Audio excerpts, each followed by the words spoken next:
All right, welcome back to SouFLoTV again, everybody. It is your host with the most. If you've never been here before, go ahead and hit that subscribe button and then hit the bell next to the subscribe button so you are notified every time a video goes up on SouFLoTV.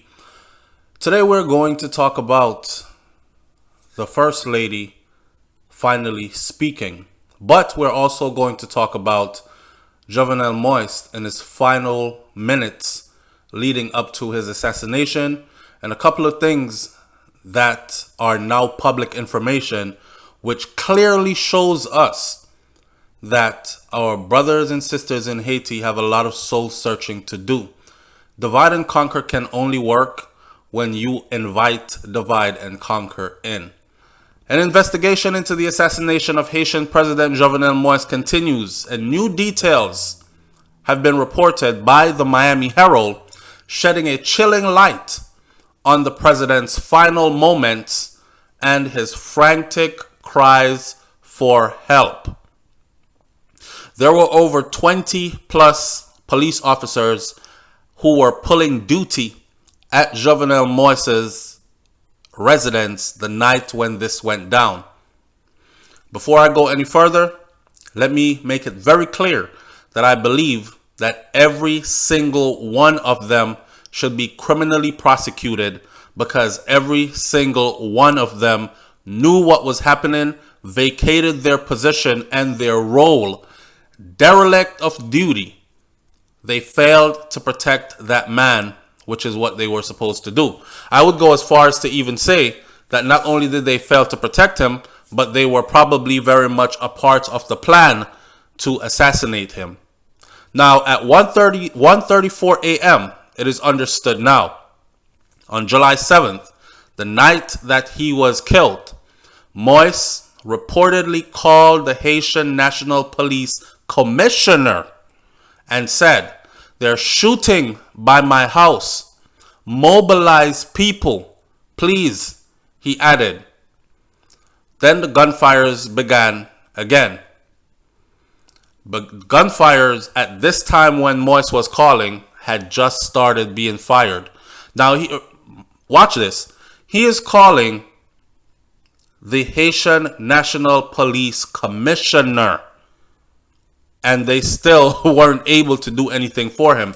The Haitian National Police Commissioner, along with every officer that was at that residence, should all be criminally prosecuted. Moïse then spent 10 minutes desperately requesting backup. 10 minutes. 10 whole. I want you to take your phone, your smartphone, and then I want you to go to the stopwatch part of it, and I want you to hit start and let it run for 10 minutes and see how many things you can do and accomplish in 10 minutes. 10 minutes is a long time, especially in an emergency life or death situation. It is now recorded that he spent a whole 10 minutes desperately requesting backup. "Please send somebody to save my life. They are coming for my life."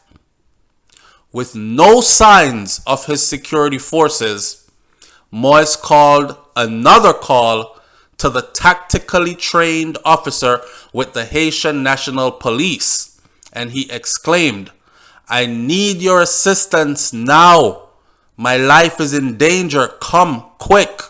Come save my life," he reported. Listen, just hearing his last words, and this is Dimitri Herard position. Moïse spent 10 minutes. This is after he called the Haitian National Police Commissioner.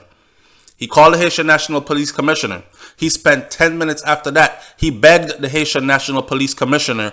He told them, "Hey, they're shooting right by my house. Mobilize people. Get some people in the area. Find out what is going on." I don't think when he called the commissioner of police, he understood that they were coming for his house.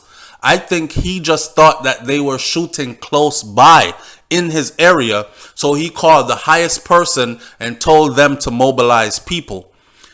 Then he spent the next 10 minutes desperately requesting backup as he realized what was going on. with no sign of his security forces in sight. So all these officers, these Haitian officers, 20 plus of them, disappeared on him. And it can be heard in his telephone conversation where he was begging for help. They were nowhere in sight to be found. If you can imagine having a security detail and then as soon as gunshots start to fire, your whole security detail disappears and you are left by yourself. That is some freaky-ish. Moise made another call to the tactically trained officer with the Haiti National Police and he exclaimed, "I need your assistance now. My life is in danger. Come quick. Come save my life," he said. You know, when people call for help, they don't normally say, "Come save my life." They probably will tell you, "Hey, there are people shooting and I think they're trying to get into my house, or they're heading this way and I think I might be in danger." But they don't normally say, "Come save my life quick." I think at this point, Jovenel Moise had decided or had realized that this is it. They are coming for me. But the foreign mercenaries had already gone inside of Moise's residence and they had already gone straight to his bedroom at this point. Now, while talking to someone on the phone to identify the president, this is the person who walked into his room, right? While talking to someone on the phone to identify the president, he said, Officer Moise spoke with, once the target was identified and confirmed to be identified, the shooter then turns, faced the president, and shot him without even a conversation.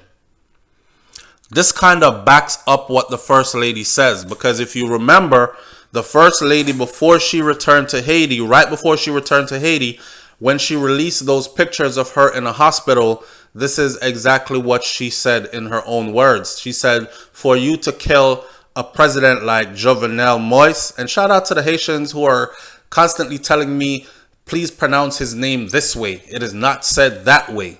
Listen, be easy on the pronunciation. You know exactly who I'm talking about. And I've heard white people butcher the name so many times, and I don't see not one of you over there trying to correct any of them. So let's not dwell on the trivial stuff, okay? Now, the First Lady, she actually said something along these lines, that they walked in and they assassinated her husband without giving him a chance to even say a word. So here he is on the phone begging for help, and then his house is overran. His security forces are hiding, or they're being complicit and they are letting people in to his house to have access to him, which I believe is what they actually did. Now, once the target was identified and confirmed, the shooter turns to the president and shoots him with no hesitation and no conversation. Somebody on the other end of that phone gave the go-ahead. You got him? Okay, that's him. Confirmed. Fire. And killed him. When National Police arrived on the scene shortly after 2 a.m., they found Jovenel Moise's wife, Martine, wounded in a hallway in front of the bedroom door. She later maintained that although the president was hit with as many as 12 shotgun wounds, or gunshot wounds, he was killed almost instantly. So what his wife also said was that although they shot him like some 12 times, he was killed instantly. The first gunshot already took him out. I don't know if that first gunshot was to the face, head, chest, whatever, but his wife witnessed it, and she said although he got more than 12 gunshot wounds, he was killed instantly. If you catch the first or second video that we did, they actually describe how I myself have his picture because someone sent it to me. And I did put it in my chat room on WhatsApp so everybody can see what he looks like and what was done to him. His body was riddled with bullets, and yes, one of his eyes was taken out of his head. Now, this never should have happened with the president guard, said the officer, who also reportedly added that he has always been concerned about weakness in the president's security detail. On Monday, Haiti's interim Prime Minister Claude Joseph agreed to step down and hand power over to Ariel Henry, his challenger, who had been backed by the international community.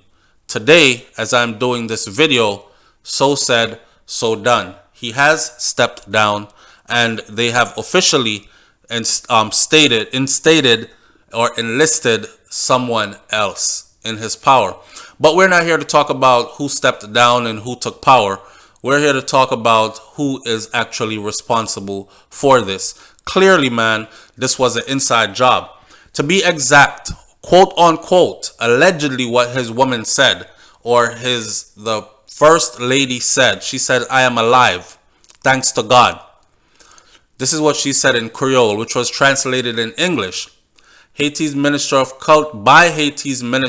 Culture and Communications, Pradel Henriquez. He confirmed to the AFP news agency that this was an authentic voicemail and it was her, and this is what she said. "I am alive, but I have lost my husband, Jovenel." Haiti declared a 15-day state of siege in the immediate aftermath of his killing, pledging to bring the perpetrators to justice.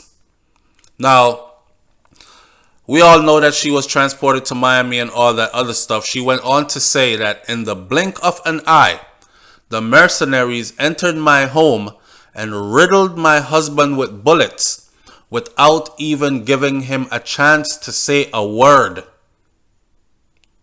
She also said that the mercenaries were sent to kill her husband because of roads, water, electricity, and a referendum, as well as elections at the end of the year, so that there would be no transition in the country.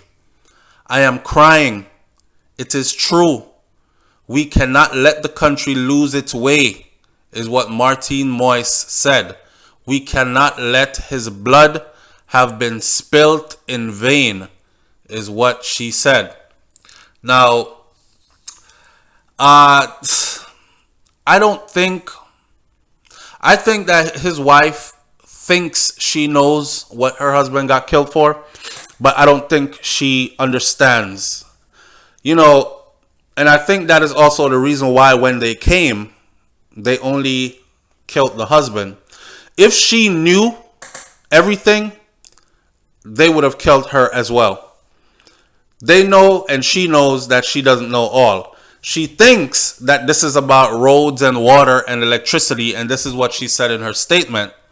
But I don't think this is about roads and water and electricity and election at the end of the year, so there would be no transition in the country. I think that is what the First Lady thinks, thus making her not a real threat.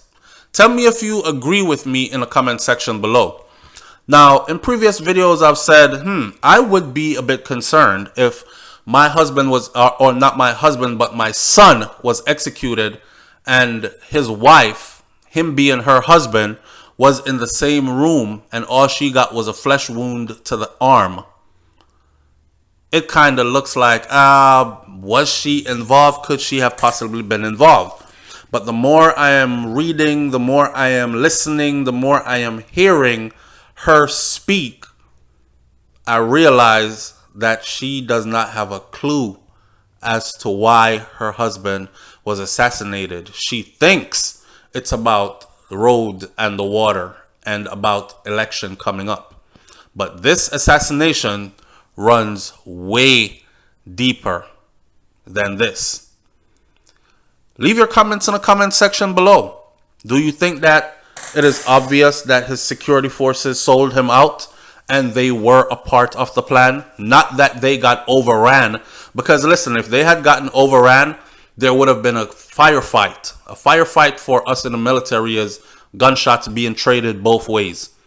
If they had been trying to protect him, the president, Jovenel Moise, they would have been firing gunshots at the people who were coming towards his residence. Not one of them got shot. All of them disappeared. And he spent the last 10 minutes of his life begging for security forces to come and save my life, quote unquote. Leave your comments in the comment section below. Catch you on the next video. SouFLoTV. I'm out. Peace.